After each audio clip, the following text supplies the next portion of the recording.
It's hard to believe just overall that the referees called it a good goal on the ice. That's the thing I think everyone's taking issue with. What was your reaction to the overtime winning goal? Yeah, we all have our group chats, and the one I'm on, probably the most poignant thing that was sent in was, this is why referees should talk after games, right? Wouldn't we all love to know? And listen, they might have had a really good reason for it, but based on all the video evidence, right, where the referees were at the time when the puck was there caught in the skates, you know, based on the fact that the whistle didn't blow for a little bit, you really do have to wonder, how do they get to a place where they call this a good goal on the ice? Something just happened in the NHL, and fans cannot believe it. A goal was scored, but many people are asking one question: did it even go in? Players looked confused, fans were shouting online, and one superstar stood there in silence. This moment is now going viral, and what you're about to hear might change how you look at hockey forever. This game between the Anaheim Ducks and the Edmonton Oilers was already full of pressure. It was a playoff game, and both teams were fighting hard to win. Every pass, every shot, and every mistake could change the result. The players knew this, and you could feel the tension on the ice from the very start. As the game went on, both teams played strong. The Oilers tried to take control with speed and skill, while the Ducks stayed focused and waited for their chance. The score stayed close, and neither team could pull away. That's what made this game even more exciting and stressful for fans watching. Then came overtime. This is the moment where everything becomes even more serious. In overtime, only one goal is needed to win. There are no second chances. One shot can end the game, and one mistake can cost everything. The Ducks started to push harder. They moved quickly and sent the puck toward the Oilers' net. Players rushed in, trying to gain control. It was a chaotic moment, with sticks hitting the ice and bodies moving fast. The puck was loose, sliding near the goal line. For a second, it was hard to see what happened. The puck was right there, close to the line. Some players believed it went in, while others believed it stayed out. It all happened so fast that even the players on the ice were not sure. Then, the referee made the call. He pointed to the net and signaled a goal. Just like that, the game was over. The Anaheim Ducks had won in overtime. But instead of celebration, confusion quickly spread across the ice. The Oilers players looked shocked. Some raised their hands, questioning the call. They believed the puck did not fully cross the line. McDavid is known for staying calm, even in tough moments. But this was different. This was a playoff game, and one call had just ended everything. You could see that he did not fully agree with the decision, even if he did not say it directly. After the game, reporters asked him about the goal. Everyone expected a strong reaction. But McDavid chose his words carefully. He did not blame the referees in a direct way. Instead, he talked about the lack of clear evidence. He made it clear that the replay did not show enough to fully prove the puck crossed the line. That response quickly spread online. Fans started sharing clips of his interview. Many people supported him, saying he handled the moment with class. Others used his words to question the decision even more. At the same time, social media was exploding. Fans from both sides were posting videos, screenshots, and slow-motion clips of the goal. Some people believed it was the right call. Others were completely sure it was not a goal. Comments like, "This is the worst call of the playoffs," and "There is no way that puck went in," started trending. The debate became bigger than just one game. It became a question about the system itself. Even hockey analysts joined the discussion. Some said the referees made the best decision they could with the angles they had. Others argued that if there is no clear proof, the call should not stand. This created even more confusion and disagreement. This moment also raised a bigger issue. Is the replay system strong enough? In such an important game, fans expect clear answers. They expect technology to remove doubt, not create more of it. The NHL has used video review for years, but moments like this show its limits. When the cameras cannot give a clear answer, the decision becomes very difficult. And when that decision decides a playoff game, the impact becomes even bigger. For the Anaheim Ducks, this was a huge victory. They moved forward and celebrated the win. But for the Edmonton Oilers, this loss felt heavy. Not just because they lost, but because of how it happened. Moments like this stay in players' minds. They replay the scene again and again, wondering what really happened. Fans do the same thing, watching clips, and trying to decide for themselves. Now, the biggest question is what happens next. Will the NHL look at this moment and make changes? Will they improve the replay system or add better camera angles? Or will the game continue the same way, with calls like this still possible? One thing is clear. This goal has become one of the most talked about moments of the playoffs. And even after the final whistle, the debate is far from over. Here's William Nylander from today on what he has seen this year and maybe what he thinks has possibly gone wrong with the Leafs. You look back at it and go, you kind of wish the team had done something different, like it was played different, or I don't know. When you look back at it, do you see the mistakes that as they piled up, kind of? I mean, I have like my thoughts about maybe some stuff, but I mean that's something I'm going to keep to myself. Okay.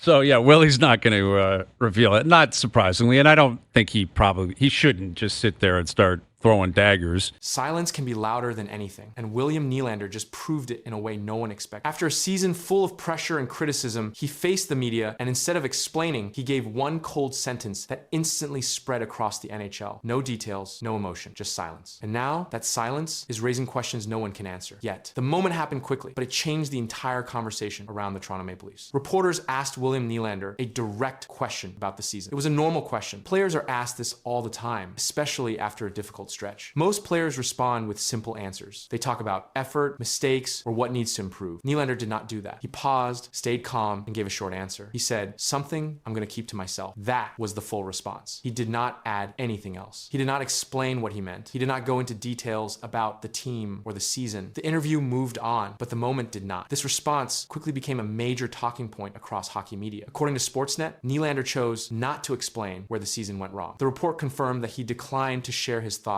publicly when asked directly. That choice stood out immediately. Players usually give structured answers in these situations. They often say the team needs to be better or that small mistakes made a big difference. These answers are common. They are expected. Nylander's response did not follow that pattern. It was short, it was controlled, and it gave nothing away. Another report from Toronto Sun also highlighted this moment. The article explained that Nylander clearly has opinions about the season, but decided not to share them. The focus was not on what he said, but on what he chose not to say. That made the moment different. The Maple Leafs have been under heavy pressure. Expectations were high throughout the season. Media coverage has been constant. Players have faced repeated questions about performance, effort, and results. Nylander has been part of that environment. His response came during that pressure. It did not include frustration or anger. His tone stayed neutral, his words stayed limited. But the message was still clear. He was not going to explain his thoughts. That decision created a strong reaction. The reaction to that moment grew quickly, and the focus shifted from the team's performance to Nylander's response itself. Media coverage continued to highlight the same quote. The sentence, "Something I'm going to keep to myself," was repeated across broadcasts and articles. It became the main reference point in discussions about the Toronto Maple Leafs. This level of attention did not come from length or detail. It came from what was missing. According to Sportsnet, Nylander has often handled media in a controlled and private way. He does not regularly share deep internal thoughts in interviews. That pattern helps explain the response, but it does not fully remove the impact of the moment because the situation was different. The question was about a full season. It came during a period when the team was under strong public evaluation. In these moments, players are expected to give insight, even if it is limited. Nylander chose not to provide that insight. That choice became the story. Coverage from Toronto Sun emphasized that Nylander had thoughts on the season but decided not to reveal them. The article did not include any further explanation from him. The original quote remained the only direct comment. No follow-up changed that. Nylander did not expand on his answer in later interviews. He did not clarify what he meant. The single sentence remained unchanged. That consistency kept the focus on the original moment. The absence of detail continued to drive attention. In most interviews, players respond with repeated phrases. They talk about improving, learning, or moving forward. These responses create a predictable pattern. Nylander's response did not fit that pattern. It stood apart because it avoided those phrases completely. That difference increased its visibility. The quote continued to appear in headlines and discussions. Analysts referenced it when talking about the team. The response became part of a larger conversation about media interaction and player communication. But the content of the response never changed. It stayed as one sentence, delivered once with no addition. That is what kept the moment active in coverage. A single answer, without detail, without expansion, and without revision, remained at the center of attention, and even as the discussion grew, the original message stayed exactly the same. Connor McDavid just hit a number that changes how the NHL looks at him forever. One goal made history, but what happened seconds later shocked everyone watching. The crowd reacted, the bench stood up, and the league took notice. This was not just another milestone. Something bigger was unfolding on the ice, and the full impact was only starting to become clear. Connor McDavid entered the game already, leading as one of the top scorers in the NHL. During the second period, he received the puck in open space and completed a scoring play that marked his 400th career goal. Official NHL records confirm that reaching 400 goals places a player into a rare group. Fewer than 100 players in league history have reached this number, and the pace at which McDavid achieved it drew immediate attention. The goal came during even strength play. There was no power play advantage. Game reports confirm that the Oilers were controlling possession during that shift. McDavid moved through the neutral zone, with speed entered the offensive zone, and finished the play with a clean shot past the goaltender. The moment was quickly confirmed by league tracking systems, and the broadcast displayed the milestone as it happened, but the sequence did not stop there. Shortly after scoring his 400th goal, McDavid scored again. This second goal became number 401. It happened in the same game within a short span of time. Reuters reported Connor McDavid hit the 400 goal milestone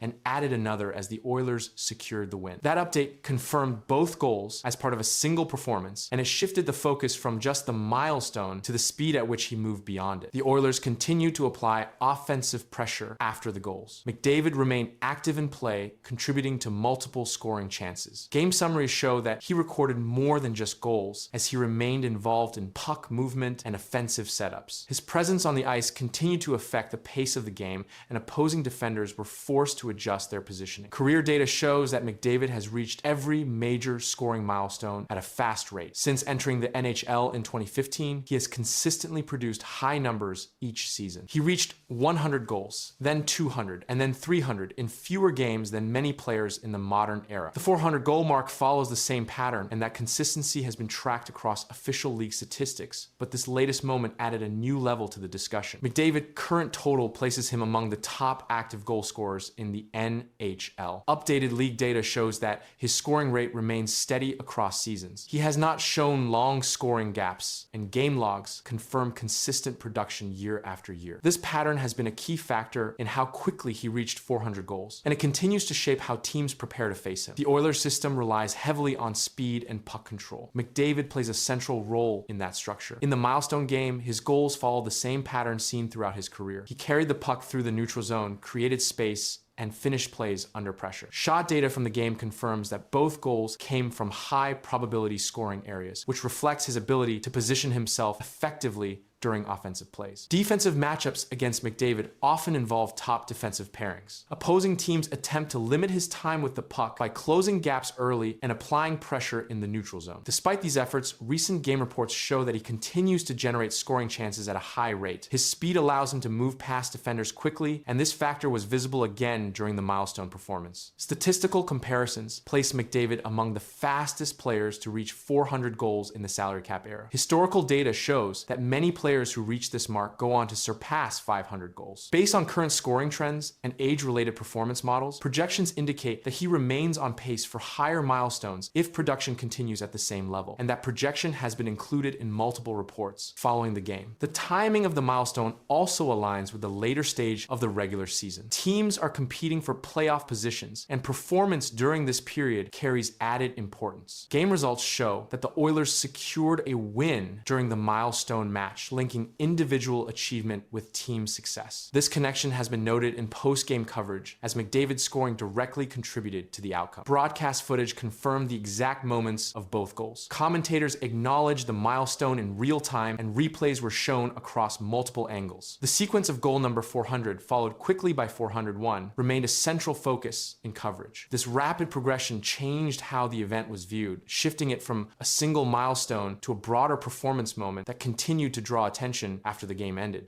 Ottawa Senators fans think they know what the Leafs lacked the most on the ice as they were chanting, "You need Marner, you need Marner," on the weekend. The question is, what do you think the Leafs actually need the most? A right winger for Austin Matthews, a right shot puck-moving D-man, or a power play QB, or perhaps a second-line center? There's a lot of options there, Cheryl. They need a right winger for Austin Matthews. Ottawa fans know exactly what the Leafs need. Look, Matthews went from 69 goals to would have been over 40 last year if it had stayed healthy for all 82 games, and now to 27 goals this year. They need somebody to set him up. The Toronto Maple Leafs are facing a moment that could change everything. Behind the scenes, pressure is building around one of their biggest stars, Mitch Marner. His name is now at the center of growing trade talk, fueled by contract weight and playoff results. At the same time, concerns around team form and key player performance are rising, and what happens next could reshape the entire franchise. The discussion around Mitch Marner has intensified as the Toronto Maple Leafs move closer to the playoffs. Marner is one of the highest paid players on the team, with a contract valued at approximately $10.9 million per season. That number places him among the top earners in the NHL. His performance during the regular season has remained consistent, with multiple seasons reaching over 90 points. He's also used in key situations, including power play and penalty kill. At the same time, the Maple Leafs are dealing with an inconsistent run of form. Recent games have shown gaps in defense and missed chances in key moments, and these results have increased pressure on the team as the playoff window gets closer. Performance in this stage is being closely watched across the league. Attention has also shifted toward Austin Matthews. Matthews remains one of the top goal scorers in the NHL, but recent games have raised concerns about production consistency. In high-pressure situations, expectations remain high due to his role and scoring history, and any drop in output becomes part of the broader discussion around team performance. However, the focus quickly returns to playoff performance. In recent years, Toronto has faced early exits despite strong regular season records, and this pattern has led to increased scrutiny of the team's core players. This group has remained together for several seasons, but results in the postseason have not matched expectations. Salary cap structure is a major factor in this situation. The NHL operates under a strict salary cap system which limits how much teams can spend. A large portion of Toronto's cap is allocated to a small number of players, and this reduces flexibility when trying to improve other areas of the roster, such as defense or depth scoring. Analysts have pointed out that teams with more balanced cap distribution often perform better in the playoffs. Media coverage has reflected this concern. Reports have stated that teams must evaluate whether their current structure can lead to success. One broadcast analysis noted that allocating a large percentage of the cap to a few players creates pressure for immediate results. And this statement aligns with Toronto's current situation as expectations continue to rise. The trade discussion around Mitch Marner is also connected to market value across the NHL. Marner is still in his prime years and is considered one of the top playmakers in the league. His ability to assist, control puck movement, and create offensive chances makes him a high value asset. And if made available, multiple teams would likely show interest based on these measurable skills. Reports from insiders indicate that any potential move would focus on roster balance. A trade involving Marner could return defensive players, draft picks, or multiple roster pieces, and this type of return is often used to address depth issues. Teams that have succeeded in recent playoffs have shown stronger balance between offense and defense, and this comparison has been part of the current discussion surrounding Toronto. At the same time, there's no confirmation of any trade request or negotiation. The Maple Leafs organization has not released any official statement regarding plans to move. Marner and public comments from team management have remained focused on current performance and upcoming games. This follows standard practice during the season as teams avoid distractions before the playoffs. Current team performance continues to influence the situation. The Maple Leafs have shown strong offensive ability, but have also allowed goals in critical moments, and this pattern has been observed in recent games and has added pressure on both forwards and defense. Core players, including Marner and Matthews, remain central to these evaluations. The salary cap remains a central factor. The NHL cap system requires teams to plan several seasons ahead, and large contracts can limit options when trying to adjust the roster. Toronto's current cap structure has led to repeated discussion about whether changes are needed to improve playoff outcomes, and this discussion has been reported across multiple media outlets. League-wide trends also support this analysis. Teams that have won recent championships have often built depth across all lines, including defensive units